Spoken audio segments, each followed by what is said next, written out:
Yeah, you think back to that period, those early days as the coach of the Raiders, the late 60s in the AFL and then in the NFL in the early 70s. Coach was a guy who was ahead of his time. The Raiders were one of the first teams to have mini camps, one of the first to film practice, because he wanted to practice coaching as much as he could. And his teams, they were successful right from the start of his head coaching tenure.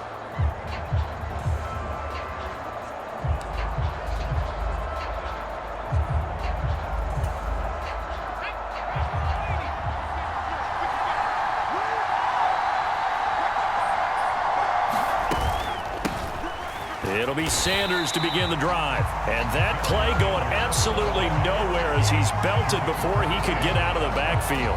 A bad start there. A big loss on their first play from scrimmage. It's second down. Another run with Sanders. And able to find a little space. He gets this up over the 15 to the 16. So as we mentioned at the top, well, let's take you through the life of John Madden. And, you know, it's very fitting that we're here back in the Bay Area, not just because John's so associated with Raider football, but also because this was where he spent his formative years. Yeah, he grew up over in Daly City with his buddy John Robinson, who would also become an NFL head coach. And he played his high school ball at Jefferson High, eventually wound up playing tackle at the University of Oregon, and later Cal Poly San Luis Obispo. Played well enough that in 1958, he was a 21st round draft pick of the Philadelphia Eagles. That's right, he drafted 30 rounds then. Charles, you mentioned Coach was a 21st round draft pick back in 1958. It was the Philadelphia Eagles who selected him. But unfortunately for John, knee problems, they just continued to dog him. He was hurt in his first training camp, actually never saw the field as a player in the NFL. But it was still during his time with the Eagles, you and I were talking about this before going on air, that you could start to see the light bulb going on for what his career path might entail. And it went on in a big way, didn't it? Because while he was rehabbing his knee, he started to spend a lot of time breaking down film with the Eagles with quarterback Norm Van Brocklin, the future Hall of Famer and future head coach in the NFL. Remember, Norm Van Brocklin coached with the Falcons, he coached with the Vikings. And was there during that time. I think Coach Madden realized his love of football and love for teaching, combining all that together, and that meant being a football coach. So in 1960, began his coaching career at a small college south of San Luis Obispo called Allen Hancock, and then later at San Diego State University under another legendary coach, the guy who could throw it around pretty well, Don Coryell.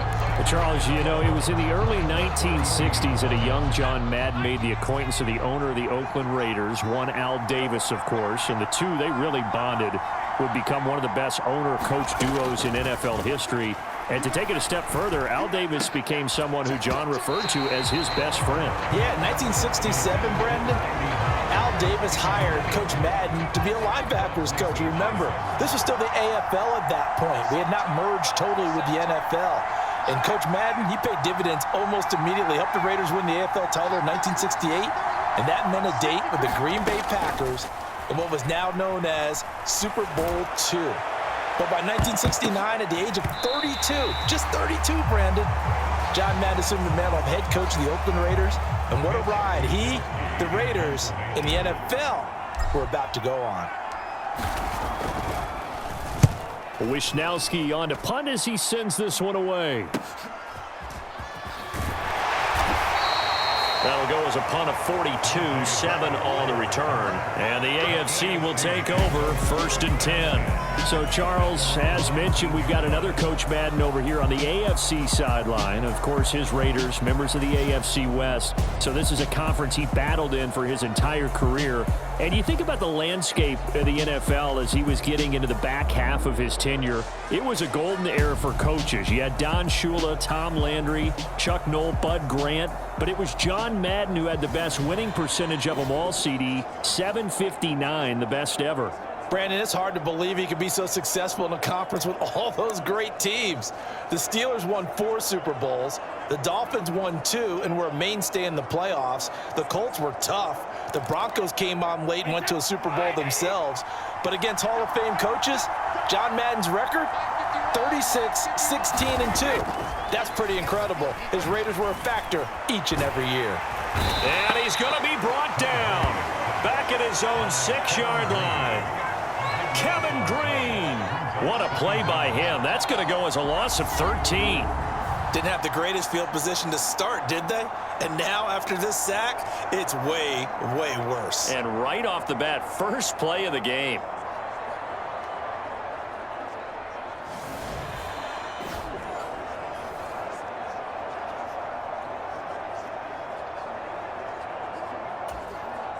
Now then, after the sack, it'll be interesting to see what they have planned for 2nd and 23. On play action, now Brady. Open man is Andre Reed, complete. And he'll go out of bounds after getting this across the 15. Charles, you talked about John Madden and the Raiders going on a ride. Well, try these numbers on for size. In 10 seasons as a head coach, the Raiders won their division 7 times. They finished second the other 3 times, and he became the youngest coach to amass 100 career regular season victories and is still, to this day, the franchise leader in wins. And when you think about it, that's where that rivalry with Kansas City really took root, as did the expression commitment to excellence. And boy, was it personified by the players who played for Coach Madden. On offense, how about quarterback Kenny Stabler, wide receiver Cliff Branch, wide receiver Fred Biletnikoff, tight end Dave Casper, to name a few. How about those great linemen he had? Center Jim Otto, guard Gene Upshaw, tackle Art Shell, all of them in the Pro Football Hall of Fame. And guys on the defensive side of the ball, the Mad Stork himself, Ted Hendricks, Willie Brown, John Matuszak, Otis Siskar, and Big Ben Davidson. So many great players, so many great memories. Charles, you think about all the success that John Madden had as an NFL head coach, and he had plenty, and we talked about it, including the 10 straight winning seasons, a Super Bowl title. But like any great coach, he also suffered through a few tough losses along the way as well. And Brandon, those tough losses came in high-stakes games because they always had such great success. Think about it this way. 6 times in his 10 years, the Raiders were knocked out in either the AFL championship game or the AFC championship game. But might be a divisional round exit. That's the one that bothered him most of all. Three Rivers Stadium, December 1972. Yes, the Immaculate Reception game. Franco Harris grabbing the ball that was deflected. Almost at his shoe tops, he picked it up and took it in for a game-winning score to give the Steelers a 13-7 victory. And partner, anyone who loves black and silver still doesn't believe that ball hit anyone in black and silver that day, and that play should never have counted. This defense has certainly played well so far in this game, and the coverage has been tight on just about every throw. Forced a few here so far in this game, and now it brings up 4th down.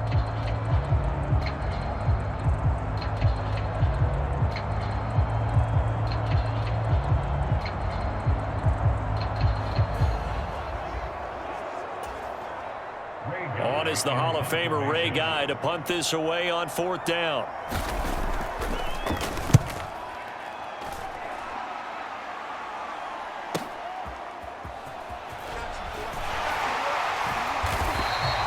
A big kick that time, 52 yards. And the NFC will take over deep in their own territory with a 1st and 10. The NFC offense coming out here. And you know, Charles, Coach Madden always said that if he had one drive to win a game and he had to pick a quarterback, he would pick Kenny Stabler. But I think if you asked him to omit any of his Raiders players, there's a good chance the guy he'd select would be Brett Favre. Brett Favre is always smiling. He's always laughing. He's always talking to someone. He remembers that it's a game. And if it's a game, you should have fun. And Brandon, that always reminds me of a great movie line where one of the players was telling the coach, every time I say it's a game, you say it's a business. And every time I say it's a business, you say it's a game. With Coach, it was always a game. The last run got 9. That leaves him with 2nd and a yard.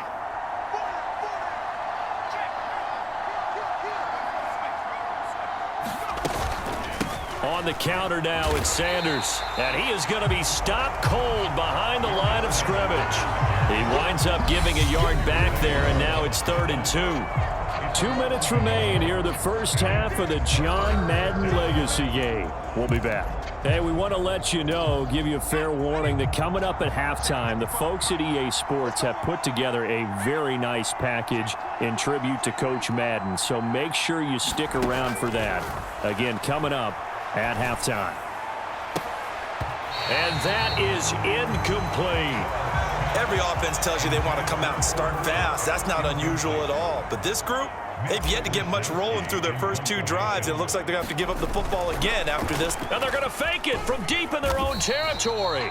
There are times to run that fake, and there are times to not run it. And this, without question, would fall in the latter category. Well, I don't know about without question, partner. I think we should look at the analytics on this one because, oh, yeah, the analytics say, yeah, without question. You should have gone ahead and punted the football because now, not only did you not get it and you really had no chance to, what a short field that you turned the ball over to the other offense.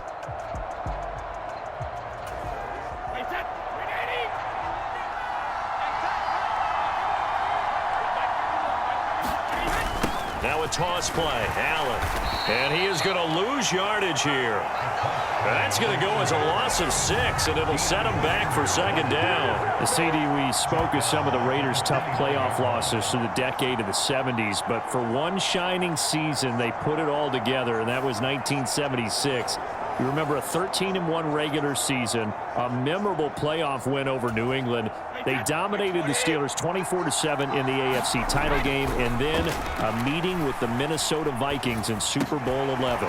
Oh, Brandon, what a game that was down at the Rose Bowl in Pasadena. A gorgeous 53-degree day, perfect for football.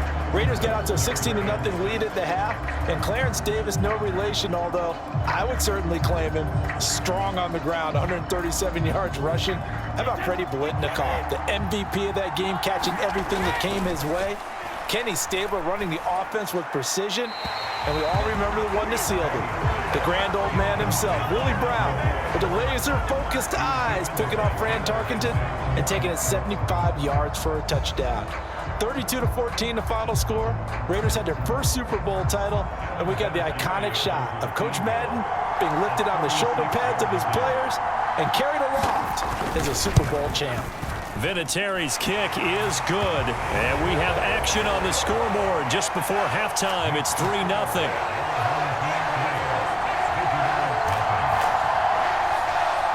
So the big return had them fired up, but in the end, the offense stalls out. They only muster 3.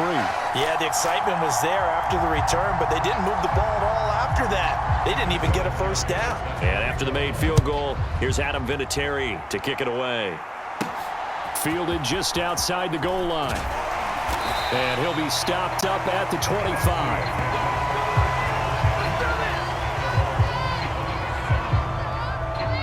The NFC heading back out. Hall of Famer Randy Moss a part of this offense. And Coach Madden, boy, he always appreciated the ferociousness with which number 84 attacked the football in the air. As Randy Moss says, just chunk it up there, dog, and I'll go get it.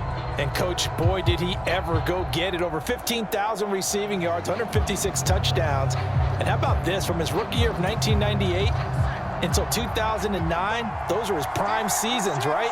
He led the league in touchdowns 5 times, but even more so, he showed us all how to go up and get it. Great body control. No one's ever done it better playing the ball in the air. And he'll get this up just shy of the 30. Look, all any